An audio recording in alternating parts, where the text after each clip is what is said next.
essa questão que você passou, e eu também passei, acredito que muitas pessoas ainda buscam essa presença de Deus nessa mistura, né, de religiões, busca aqui, mas tudo vale, o que vale, o Deus é um só, né? O importante, se aquela religião tem Deus, também está valendo.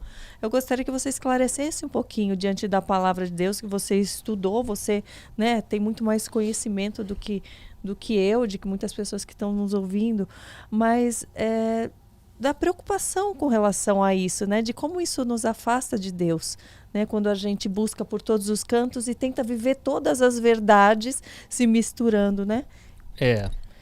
Então, a gente... Verdades entre aspas, né? Exatamente. É aquilo que nós falamos, né? A gente tá em busca de uma religião. Porque a palavra religião no latim é religare. O homem tentando se religar com Deus, se reconectar com Deus. Porque por mais que a pessoa seja desligada, não é religiosa, ela sabe que alguma coisa falta. Ainda que não saiba, as atitudes delas demonstram essa carência, né? E a Bíblia diz mesmo que Deus colocou no coração do homem o anseio pela eternidade. Então todo mundo tem esse anseio, ainda que não perceba, né? E com isso a pessoa pensa, eu preciso procurar uma religião. Só que às vezes vai ser uma furada, a pessoa vai ir por um caminho que vai piorar em vez de melhorar, né? Porque nem toda religião vai pregar o bem, certo? Mas eu acredito que o evangelho é o oposto. É Deus que veio se conectar com o homem. O homem está perdido. A Bíblia diz que nós estamos mortos em nossos pecados. O morto não faz nada. Por isso que eu acredito que Deus Deus escolhe a pessoa e Deus coloca na frente dela alguém para falar de Deus, que foi o que aconteceu comigo. Me cercaram, sabe? Uhum. O meu primo, por fim, já tinham gente pregando para mim. E porque eu estava morto, eu não sabia, eu não tinha poder de escolha, né? Quando eu ouvi, foi irresistível esse convite. Porque o Espírito Santo me tocou de tal forma, sabe? Então, o que a pessoa tem que procurar é a verdade. Foi o que eu fiz lá atrás. Eu queria a verdade, eu queria saber qual é a verdade. Quando eu ouvi Deus a primeira vez, eu fiz essa oração. Falei, Deus, me mostra então onde está a verdade. Porque eu só sabia de uma coisa. Deus, que criou o céu e a terra, falou comigo. Mas eu não sabia de qual religião era esse Deus.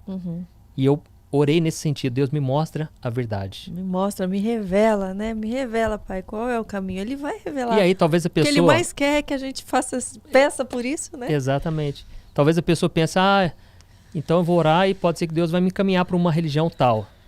Tá, só que Jesus é a verdade. E Deus me mostrou, olha, você quer saber a verdade? Então olha para o meu filho, porque ele é a verdade, o caminho e a vida.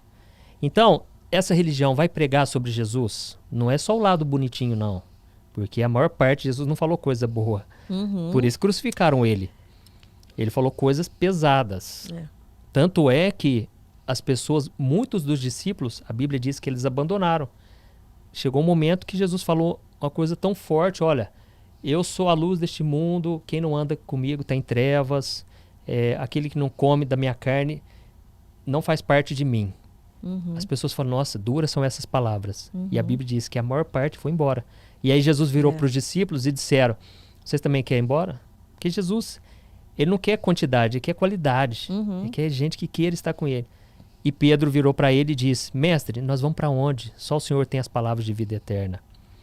Então, a diferença, né, do discípulo para a multidão é que a multidão é assim, ó, ouviu uma coisa que não gostou, já não quer mais, não gostei disso, né? Vou voltar para minha vidinha. Sim. Sabe? Mas o discípulo não. O discípulo, ele sabe que não tem como voltar atrás.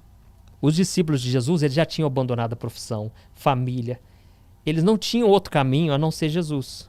Sabe? E aí que a gente vai vendo a diferença, né? De quem é discípulo e quem as pessoas estão querendo separar só a parte da frase do Deus é amor, Deus tudo perdoa, Deus anda com todos e esquecem. No final das contas tudo vai dar certo. No final tudo vai dar certo, quando chegar a hora vai dar tudo certo.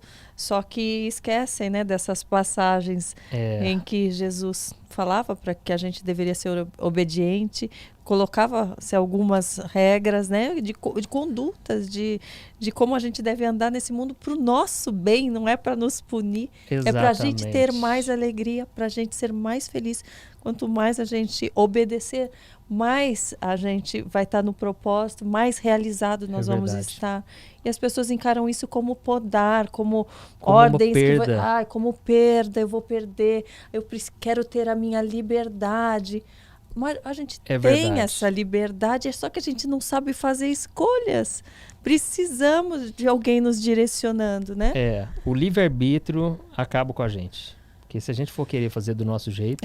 Aliás, o maior castigo que Deus pode dar para uma pessoa é deixar ela fazer do jeito dela. Certa vez o povo de Israel estava tão desobediente que Deus falou, a partir de agora pode fazer o que vocês quiserem.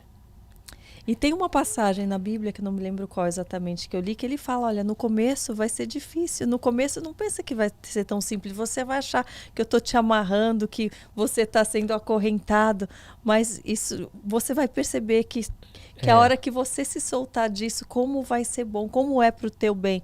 Então, muitas vezes, essa repreensão, esse nos moldar, né? No começo pode ser, isso aqui eu preferia antes, que eu não tinha que pensar em nada disso, que eu não tinha esses questionamentos, que eu não me culpava de nada, era tão melhor.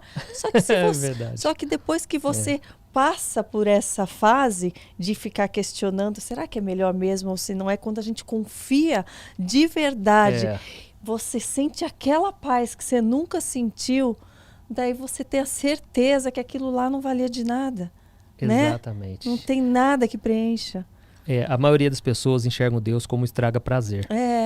E aí elas não oram porque elas pensam assim, se eu orar, eu tô gostando daquele rapaz, daquela moça, se eu orar, Deus vai frustrar. Deus vai falar que não era a pessoa. Não é. Aí ela não ora. Daí ela fica com aquela pessoa. E aí Deus fala pra ela, tá namorando já. Termina esse relacionamento. Deus vai dando sinais. Aí a pessoa acha ruim. Ela vai vendo que Deus é aquele que tá sempre podando, né? Que nem você falou. Só que se ele tira alguma coisa é para nos dar algo muito melhor. Com certeza. Sabe? Então, eu tive que experimentar isso, né? Na dor. E quando eu me converti, aí eu pensei, agora eu preciso encontrar uma pessoa de Deus. E tive alguns relacionamentos e nunca dava certo. Hoje eu olho para trás, eu vejo a Thaís, né? Vejo meus filhos. E eu penso, nossa, graças a Deus, eu fiz aquela oração que Jesus fez. Pai, que seja feita a tua vontade. Sim. Porque se eu tivesse insistido, sabe, numa pessoa, se eu quisesse que desse certo com uma pessoa errada, talvez hoje eu nem estaria nos caminhos de Deus. Sim.